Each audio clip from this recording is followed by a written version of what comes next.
Hello, today is day 69 of the 100-day challenge. My name is Roxana Farabi Diva, and I have to be honest, I haven't recorded anything in 2 days because I haven't been feeling so great, and I decided to do things to try to take away the pain, and it did and it didn't work.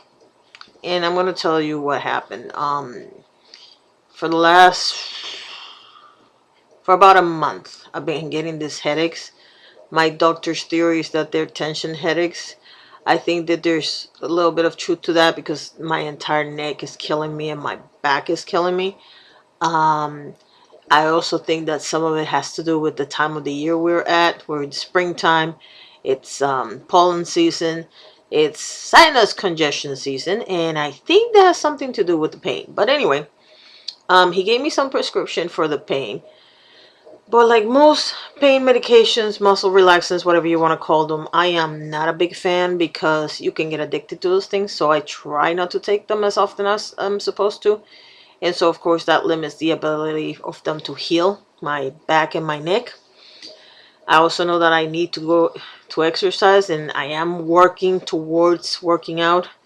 And what I mean by that is I'm doing little by little until I get to do 3 miles a day, which is the goal. Hopefully by the end of summer, I'm walking the 3 miles a day. And the thing about it is that I know that I'm overweight, and that hurts everything else. So I'm working on that as well. The thing is that the last 2 days, the headache is kind of like comes and goes, and it's a little mild, so it's not that bad. The last 2 days, it was unbearable. It was like I was crying. I was in so much pain. And I'm not the kind of person that drinks medication, so I just hate medication. So um, I had taken the muscle relaxant, and it helped a little bit with the neck, but it didn't help with the headache itself. And at that point, we were like, you know what, this might be sinus congestion. So I took 2 pills for sinus congestion, and the headache is absolutely gone, except for the part here, the pressure from like here and the neck. And I know that will also take some time to, without medication, it's going to take a little longer.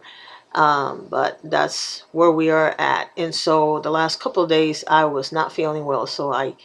And there was a lot of stuff going on in the news, but I really didn't want to comment because some people are just stupid. And when you get into that debate of what this person said is stupid or what that person said is stupid, you just get into a lot of unnecessary friction with the rest of the planet. And the trolls always come to attack whatever you say. So this is all I'm going to say. There is a particular old rock star. He used to be a rock star. He's now, like everybody else, he wants celebrity no matter what. And he made a statement about David Bowie dying of a real tragedy and Prince drug overdose being pathetic. Now, mind you, the test results um, from the oh my god, what's the word? I can't even think right now. The test results from the autopsy are not in yet, so it's not like we know exactly what killed Prince. All we know is that there is a possibility that pain medications might have been involved. It's just a rumor like everything else until we find out what's going on. And that got me to thinking because David Bowie died of cancer. And David Bowie smoked for a long time. So it's not exactly like he didn't cause, because that's the theory that this aging rock star said, well, he caused his own death. I'm talking about Prince. And David Bowie was a real tragedy because it was something that had just happened. He just got cancer. Well, yes and no. Because the thing about it is, if you smoke for a very long time, chances are you are going to develop something because of it. And I'm not saying that that's not a tragedy. On the contrary, what I'm saying is that both of them were tragedies. And the reason why I said that is because if you've ever lived with pain, like I do pretty much every day, you know that if you're not an addict, which I'm not, you know that dealing with pain medications, it's a very scary thing. To me, it's terrifying, which is why I hate medicine.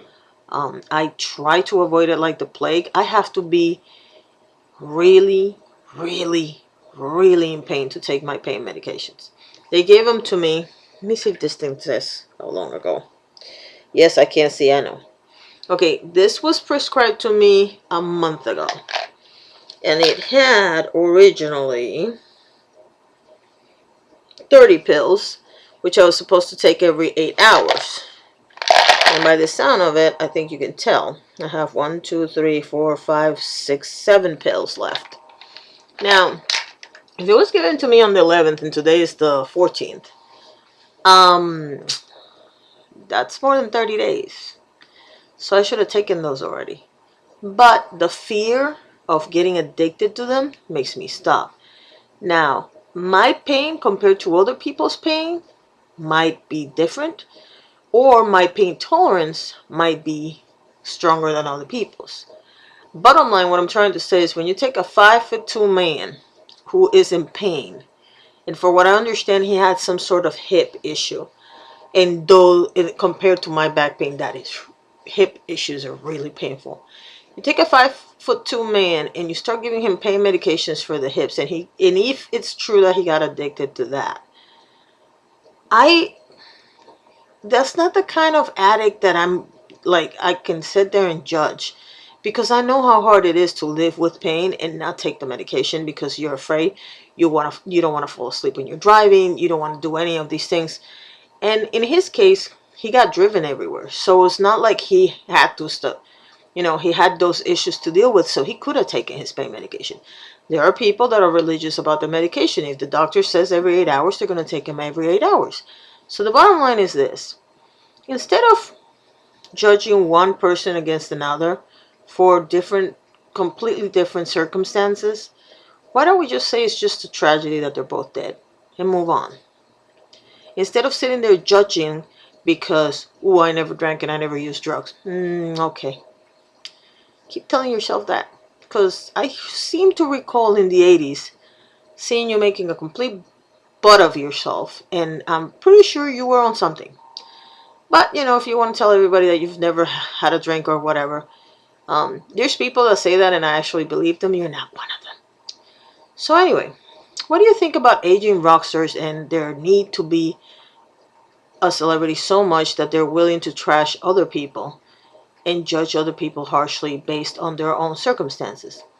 I would love for you to leave the comments below. Thank you for watching. Like I said, today's day 69 of the 100-day challenge. And you have a wonderful weekend.